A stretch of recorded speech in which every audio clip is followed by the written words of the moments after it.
Queridos, estequiometria básica sob a ótica do seu desenvolvimento. Vamos fazer agora uma análise bem fácil para quem de fato tem asco, ojeriza, pavor, repulsa com a estequiometria. Eu vou mostrar para você de maneira super simples assim e de uma maneira orgânica como é que você sempre consegue chegar na regra de 3. Para isso, você vai precisar me ouvir, dar ouvidos a esse singelo professor canoense e não fazer como um espírito livre, porque a maioria dos alunos que tem dificuldade com estéquio faz errado porque acha que o universo rege as coisas. E o caos e a entropia é assim e me deixa. Eu pego os números e eu jogo, tipo búzios. Onde eles caírem, formou uma regra de 3 e está pronta a minha estéquio. E esse é um dos erros mais terríveis e crassos que os alunos cometem. Porque você precisa de uma organização, uma organicidade, e isso vem, obviamente, de diretrizes, de um tutorialzinho, de um passo a passo, que eu vou passar para você agora. Vamos resgatar a metáfora da bicicleta? Lembra quando você começou pequenininho, cabeçudinho, rentinho ainda, quando criança, a tentar andar de bicicleta? Você tentava, professor, até hoje eu não sei, pois continua tentando, não desistiu, persistiu, parabéns. É uma virtude a persistência, mas lembra que insistir no erro, enfim, deixando pra lá. Veja, quando você tentou andar de bicicleta, você usava apoio, e esse é o seu apoio. Então, eu vou lhe dar um apoio, vou lhe dar rodinhas para você sempre conseguir chegar lá. Não importa o nível da questão, você sempre vai conseguir montar ela. E funciona assim. É um tutorial bem básico que o professor inventou para que o aluno consiga chegar sempre na regra de 3. E esse tutorial consiste no seguinte. Está aqui o tutorial. São 3 pequenos passos que você vai dar para você chegar com sucesso na sua regra de 3. O primeiro passo é o ajuste dos coeficientes. Neste passo, que é o mais fácil, você vai aplicar o quê? Você vai aplicar, obviamente, a determinação pelo balanceamento, que a gente já falou várias vezes. Muito provavelmente você vai acabar apenas usando a regrinha do macho, que é o metal, a metal, carbono, hidrogênio, oxigênio, e assim por diante. Depois do segundo passo, você vai ter talvez um momento mais trabalhoso, mas que com a prática vai lhe dar um dinamismo super grande, você vai olhar para a questão, bater o olho e já saber quais são as informações que você deve extrair sem gastar o seu tempo de vida precioso, tá? E por último, você vai acabar fazendo a regrinha de 3. Sempre com uma lógica muito fácil. A primeira linha sai da equação química, ou seja, sai do sistema que você vai montar, que eu vou chamar de esquema, o esquema estequiométrico. E a segunda linha, obrigatoriamente, sai do exercício. Então essa talvez seja a melhor e mais assim profícua regra que eu possa passar para você. A primeira linha sai da equação química, ou seja, do esquema que você vai montar no passo 2. E a segunda linha da regra de 3 sempre vai sair do exercício. Se ela não estiver saindo do exercício, você está errando alguma coisa. E vai dar errado, e não há santo ou entidade divina na qual você acredita que vai te conduzir para o caminho da aprovação, para o caminho de uma conclusão bem-sucedida. Vamos fazer a questão então para a gente ver? Vamos lá!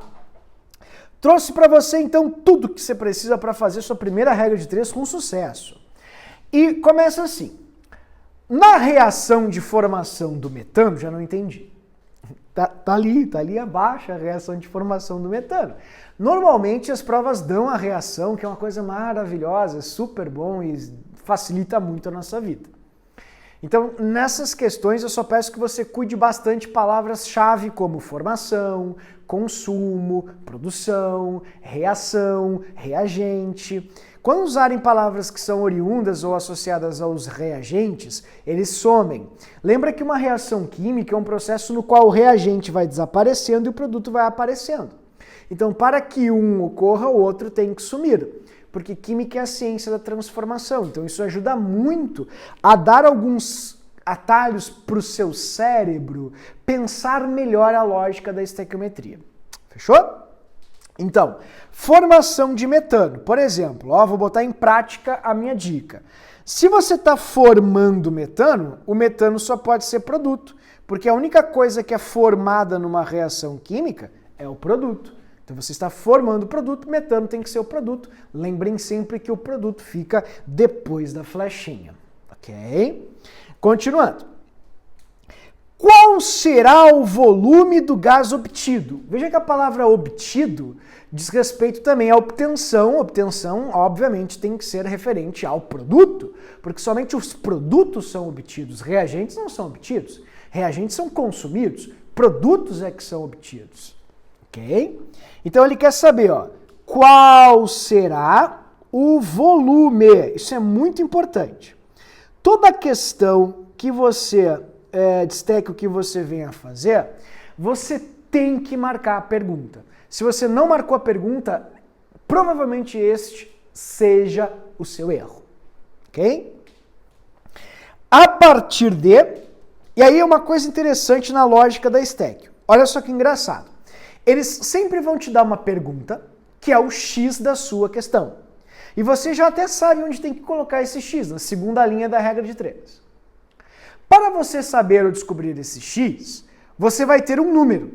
É uma informação. Eles vão lhe dar uma informação para que você descubra esse X. Essa informação pode ser em gramas, em partículas, em litros, não importa. Mas ela sempre vai ser dada. Porque eles querem que você responda o seguinte, quantos ovos eu vou precisar se eu quiser fazer 4 panquecas só? Entende?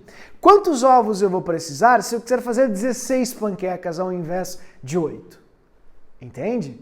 Então, essa é a lógica da estequiometria. Eles vão perguntar algo, que é o seu X, na segunda linha da regra de 3, e vão lhe dar uma referência de proporção, de nova proporção, que é, obviamente, o outro dado que você tem ali na continha. Tudo bem? Então, vamos lá.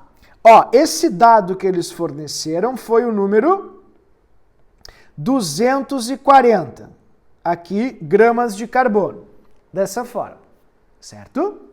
Tá, beleza. Vamos então para o tutorial. Eu já sei o que eles estão perguntando, que são os litros de gás, ou seja, de metano produzidos, e eu já sei que eles querem saber esses litros de metano com 240 gramas de carbono, certo? Então, vamos para o tutorial. O que eu faço no início? Qual a primeira coisa que eu faço? A primeira coisa que você faz é tentar acertar os coeficientes, ajustar ou balancear a reação. Mas e como é que eu faço isso? Tentando, pelo método das tentativas. Tá, mas e como é que é esse método que eu já esqueci? É o método do macho, que é metal a metal, depois carbono, depois hidrogênio, depois oxigênio. Mas nessa aula do macho, o professor explicou que não dá para se entregar, não dá para confiar aí ao macho.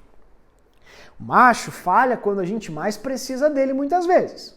E esse aqui é um caso. Por isso que tentar é a melhor solução, né? Por exemplo, vou me fazer entender. Você tem um carbono aqui. Seguindo a regra do macho, você usaria primeiro o carbono para depois ir para o hidrogênio. Só que se você assim o fizer, você não vai fechar, porque o seu produto tem 4 átomos de hidrogênio e no reagente você tem apenas 2. O que eu faço agora então? Veja, você vai aplicar aqui pelo macho, deixa eu voltar aqui, você vai aplicar aqui pelo macho, você vai excluir na verdade o macho, desculpa, vai ignorá-lo e vai usar o hidrogênio como uma referência. Se você tem 4 hidrogênios aqui, você precisa de 4 hidrogênios também nos reagentes. Então você vai multiplicar isso aqui por 2. Pois se você tiver 2H2, você vai ter 4 átomos de hidrogênio. Tudo bem? Como você tem um carbono no produto, um carbono no reagente. Prontinho. Você acabou de balancear a reação, uma reação super fácil. E, como eu disse para você logo no início, ainda bem, graças a Deus, as provas normalmente dão as equações prontas com os balanceamentos feitos. É raro você ver uma questão não balanceada. Eu não disse que não existe, eu só disse que é mais raro. É muito mais comum a questão já vir balanceada. Você já encontrar a equação balanceadinha para nem ter esse trabalho, que é o trabalho da primeira linha. No entanto, eu não recomendo que você burle essa etapa, pois burlá-la pode lhe trazer consequências devastadoras. Porque se você não acertar o coeficiente, você não tem a proporção correta, e se não tem a proporção correta, querido, não adianta fazer estequiometria. Certo? Então sempre comece ajustando os coeficientes ou se certificando de que eles estão ajustados. Segundo passo, que é o passo mais importante. Bom, o segundo passo vai mostrar para você a proporção. Note que eu tenho um carbono, 2 hidrogênios e um metano. A proporção que eu tenho ali é uma proporção de 1:2:1. Significa que em termos de quantidade de partículas, não interessa se eu tenho dezenas de partículas, centenas de partículas, milhares de partículas ou mols de partículas. Eu, em partículas, sempre tenho que ter o dobro de hidrogênio do que eu tenho em carbono. E a metade de metano em relação ao que eu tenho de hidrogênio. Porque isso é uma proporção de 1:2 e 2:1. O número 2 é 2 vezes maior que o número 1, e o número 1 é a metade do número 2. Portanto, se cada um átomo de carbono reage com 2 moléculas de hidrogênio, a proporção é de 1 partícula para 2 partículas. Então é de 1:2. Desse modo, você vai extrair, sugar esta proporção diretamente aqui para a primeira linha do esquema, que é o seu esqueminha MMMV. Deus do céu, cada aula é uma invenção mais absurda que a outra. Eu vou te mostrar o que é o MMMV. MMMV. O esquema MMMV, o esquema estequiométrico, é o esquema que vai abrir para você todas as informações possíveis e plausíveis que uma questão pode cobrar. Uma questão só pode trazer informações que tangem mol, massa, molécula ou volume. Não pode cobrar coisas assim que fujam disso, senão não é estequiometria. Quantos watts eu vou ter de metano? Quantos ohms eu tenho de hidrogênio? Não, eu não quero ver resistência, eu não quero ver potência, eu quero ver quantidade de partículas. E se você está vendo em quantidade de partículas, você só pode ver MMMV, mol, massa, molécula e volume. Portanto, você deve começar a questão já colocando o seu quadrinho MMMV embaixo da equação, para poder montar o seu quadrinho com base na equação. Se você não conseguir montar o quadrinho, me desculpem, mas muito disso está associado àquela preguicite aguda que vai te dar ao você começar a colocar as informações. Eu não vou botar. E daí você assinou um atestado de risco. Sua conta e risco. Eu não posso fazer mais nada por você. Por que está falando em preguiça? Vou te mostrar. Se você não entendeu ainda por que o número de moléculas, a proporção de moléculas vai ser igual à proporção de mols de moléculas, a resposta é porque a proporção tem que ser a mesma, né? Você pode começar a entender isso de uma maneira gradual, sempre fazendo o que eu vou mostrar agora para você. Ó. A linha do mol, ela vai reproduzir os coeficientes da reação. Já não entendi. Coeficientes. Coeficientes são os numerozinhos da frente. Você só vai pegar o númerozinho da frente e vai reproduzir. Você vai botar embaixo do carbono 1, você vai botar embaixo do hidrogênio 2, e você vai botar embaixo do metano, como você está vendo ali, 1. E você vai escrever na linha do mol, mol do lado de cada um deles. Assim. Mol, mol e mol. Pronto. Não doeu, não foi difícil. Tá vendo? Ó, essa é a proporção em mols. É igual à proporção em partículas, portanto, em outras palavras, a grosso modo, para explicar para o leigo, é igual ao númerozinho que tem aqui na frente. Mas se aqui tivesse 10, seria 10 aqui. Se aqui tivesse 3, 3 aqui. Simples assim, fácil e direto. Ok? Só que você estudou na aula anterior os princípios molares. Sendo assim, você sabe que existe uma massa para 1 mol de carbonos, uma massa para 1 mol de hidrogênios, e uma massa para 2 mols, de hidrogênios, e uma massa para 1 mol de metano. Isso você vai colocar na linha da massa, que é super fácil. Basta você escrever, entre parênteses assim, as massas que você tem na tabela periódica. Ó, massa da tabela. E para mastigar para você toda a informação, você vai multiplicar por N. Eu vou chamar os coeficientes de N, tipo de N mols, assim, né? Ó, você vai multiplicar pelo N. Pronto. Não tem como errar. Eu vou colocar até na frente esse N, assim, só porque eu vou escrever ele na frente, para ninguém dizer, professor, por que tu botou de um lado e depois botou do outro? Então, ó, ninguém vai poder me criticar agora. Mais explicadinho que isso, querido, só se eu fizer por você. Tá? Ó, ali coeficiente N. Então você vai escrever a massa da tabela e vai multiplicar pelo número de mols. Veja, porque a massa da tabela em gramas, evidentemente, é o valor correspondente em massa a 1 mol de partículas daquele elemento ou de uma molécula. Então, ao escrever essa massa, você já está escrevendo a massa molar. Isso é muito enrolado, não entendi. Ó, tu vai até a tabela e tu localiza a massa do carbono, que é 12. Aí você escreve 12 gramas, gramas por mol. Aí você vai até a tabela e escreve a massa do hidrogênio, que é 1. 1. Como são 2 hidrogênios, 1 vezes 2, 2 gramas por mol. Então você escreve aqui, ó, 2 gramas por mol.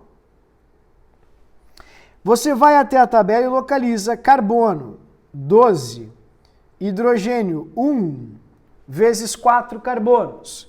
12 mais 4, 16. 16 gramas por mol. Fechou.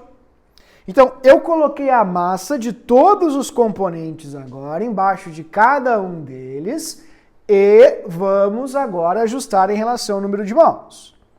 Ó, você vai escrever, ó, N no primeiro, N no segundo, N no terceiro, porque esse N é o número de mols. Tá, mas e quanto que vale esse N? Ué, mas é muito fácil, querido. O primeiro é 1, porque você tem 1 mol, ó. Aqui, ó, 1.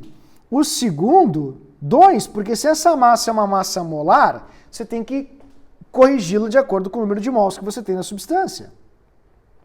E 1 aqui. Ô professor, tu explica muito mal. Então, o que significa que se aqui tivesse 25, eu multiplicaria por 25? Gênio! Gênia! Exatamente isso! Você vai multiplicar pelo númerozinho que você tem na frente do componente da reação. Simples assim. Ok? Mas a linha da molécula não tem como fazer. Como não tem, querido? É claro que tem. É 600 sextilhões. 6 vezes 10 a 23. Você só vai multiplicar isso pelo número de mols que você tem. Simples assim. Não entendi. Ó, você vai colocar 6 vezes 10 na 23 embaixo de cada um. Mas por que tem que ser esse número, professora? Porque esse é o número do mol, querido. Se fosse dúzia, você escreveria 12. Se fosse milhar, 1000. Como é mol, 600 sextilhões. Ó, mol em moléculas você vê assim. 6 vezes 10 na 23, 6 vezes 10 na 23, embaixo de cada um deles, tá vendo? Dessa maneira. Tá, e agora, o que eu faço? Agora, você vai multiplicar pelo número de mols que você tem. Ó, eu tenho 1 aqui no primeiro, vezes 1. No segundo tem 2, vezes 2. No terceiro tem 1, vezes 1. Prontinho, tá aí. Simples assim. Ok? Mas e o volume? O volume é tão fácil quanto 22,4 litros vezes N, que é o número de mols que você tem. Você vai colocar 22,4 embaixo de cada componente que você tem ali e vai ser feliz. Simples assim. Ah, ô professor, eu não entendi. Tá, ó, você vai colocar aqui 22,4 litros, 22,4 litros e 22,4 litros. Prontinho. Coloquei embaixo de cada um deles. Agora eu vou ajustar em relação ao número de mols que cada um deles tem. Vezes 1, vezes 2 e vezes 1. Prontinho. Uma observação. Você sabe que o carvão, ele não é gasoso.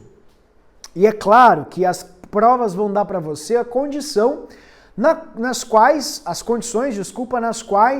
eles querem que você faça a medição. Então, por exemplo, eles vão lhe informar, faça isso na CNTP, que é ou tem esse volume. Se eles não quiserem na CNTP, eles vão informar quais condições eles querem e muitas vezes eles vão informar para você o volume molar para aquela condição. Caso eles não informem, você vai precisar calcular esse novo volume. Nós vamos ver esse cálculo na aula de gases, que é a aula de número 4. Nessa aula, você vai aprender a usar a formulinha do PV igual a nRT, que é a fórmula, a equação dos gases ideais, ou de Clapeyron, na qual você pode corrigir o volume. Nesse momento, não corrigiremos os volumes. Trabalharemos apenas com 22,4 litros, porque é de praxe. Na química é muito raro eles mudarem os volumes, muito raro mesmo. E eu estou comentando isso porque o volume igual a 22,4 litros, o volume molar, ele é associado apenas a gases. Então, sempre que você tiver um líquido ou um sólido, você não vai falar de volume para estes componentes, porque volumes são específicos para gases. Portanto, esse número aqui de 1 vezes 22,4, você pode esquecer. Mas qual vai ser o volume? Eu não sei, vai depender da densidade do carbono sólido, que eu não sei qual é. Então nós não vamos lidar com o volume do carbono, porque não vai ser do nosso interesse e a questão não vai perguntar. Quando a questão pergunta alguma coisa sobre sólidos e líquidos, ou pergunta sobre mol, massa ou molécula, nunca sobre volume, porque o volume depende de outra propriedade para sólidos e líquidos, chamada densidade, que é a massa dos volumes, líquidos e sólidos. Tudo bem? Já o gás, não. O gás tem sempre o mesmo volume quando você tem o mesmo número de partículas. Por isso se chama volume molar. Por isso 22,4 só para gases. Tudo bem? Bom, dito isso, agora vem o nosso desfecho final, a cerejinha do bolo, a parte mais emocionante aqui dessa questão. A montagem da regra de 3. A primeira linha da regra de 3 sempre tem que vir do esquema. Tá, pessoal? Mas e que esquema? Ué, o esqueminha que você tem aqui do lado. Esquema. E a segunda linha sempre vem do exercício. Desse jeito. Ok? Então tá. Eu vou te dar uma sugestão. Comecem preenchendo a segunda linha primeiro. Porque se você preencher a segunda linha primeiro, você sabe o que você vai buscar no esquema. E olha que interessante, olha o preenchimento da segunda linha que interessante. Eu vou puxar para cá.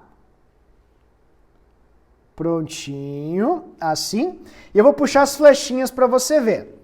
Tá? Vou puxar o tutorial aqui também mais pro... Eita!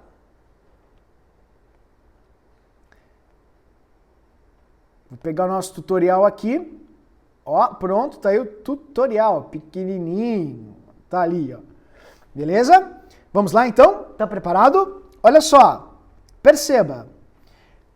As informações que você vai usar no exercício. Então é a segunda linha. Vou pegar uma cor aqui bem destacada para você verificar. Vou pegar um rosinha bem bonito aqui para você ver. Ó, qual é o volume de gás obtido? Tá vendo? X. Volume de gás obtido, X litros. Entendeu? A partir de 240 gramas de carbono. 240 gramas de carbono. Ora, você nunca ouviu que sempre tem que usar unidade embaixo de unidade? Então, se você está usando litro aqui, você precisa usar litro aqui também. Se você está usando grama de carbono aqui, você tem que usar grama de carbono aqui também. Esse litro, lembrando, é litro de metano, de CH4, que é o litro de produto obtido. Então, quais são as informações que você vai tirar aqui da sua tabela para colocar na regra de 3? Ó, vou trocar a cor agora para você distinguir. Vou colocar um amarelo, assim, bem chamativo para você ver. Você precisa ver litros de metano. Litro de metano está na linha do litro, do volume, na coluna do metano. Então, esse aqui é o valor que você precisa analisar. Então, eu vou marcar aqui para você de amarelo, chamativo e fiasquento.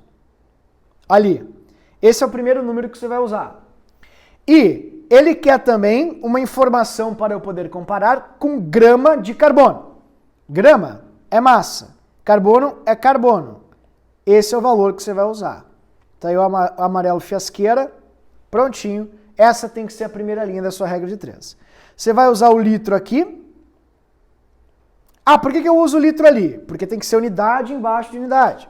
E você vai usar a massa aqui. Ah, por que eu vou usar a massa ali? Porque tem que ser unidade embaixo de unidade. Deixa eu ver se eu consigo colocar assim para você. Ah, vai ficar assim. Prontinho. Tu entendeu? Desse jeito. Então vamos colocar aqui, ó. Deixa eu colocar aqui com uma cor um pouquinho mais escura, só para aparecer. Você vai colocar 22,4 litros de metano estão para 12 gramas de carbono. Fechou. Tá aí a sua continha. Simples assim. Meu Deus do céu, mas é uma conta muito complexa, muito difícil? Não é, né, querido? Você pode fazer de várias maneiras. Eu sempre gosto de brincar com o aluno com regra de 3. O número de vezes que o número 12 aumentou até chegar a 22,4 tem que ser igual ao número de vezes que o 240 vai aumentar para chegar a x. Porque, como eu expliquei para você no início, isso aqui é uma conta de dividir. Ele está te dizendo que a divisão entre 22,4 por 12 tem que ser igual à divisão de x por 240. Isso é regra de 3. Então, o número de vezes que você tem aumentado aqui vai ser igual ao número de vezes que você vai ter de aumento aqui. Por exemplo, se fosse 24, você teria um aumento de 2 vezes. Como é 240? 20 vezes. Portanto, daqui para cá tem que aumentar 20 vezes também. Se fosse 2 vezes, aumentaria para 44,8. Como é 20, vai aumentar para 448 litros, que é a resposta da questão. Simples assim. Vou colocar aqui então a regrinha de 3 feita para você, só para você não me xingar depois. Ó, 240 vezes 22,4, x vezes 12. X vai ser igual a 240 vezes 22,4 dividido por 12. X vai ser igual a 20, né? Que é 22,4 dividido por 12. Vou fazer aqui a setinha para cortar, aqui, dá 20.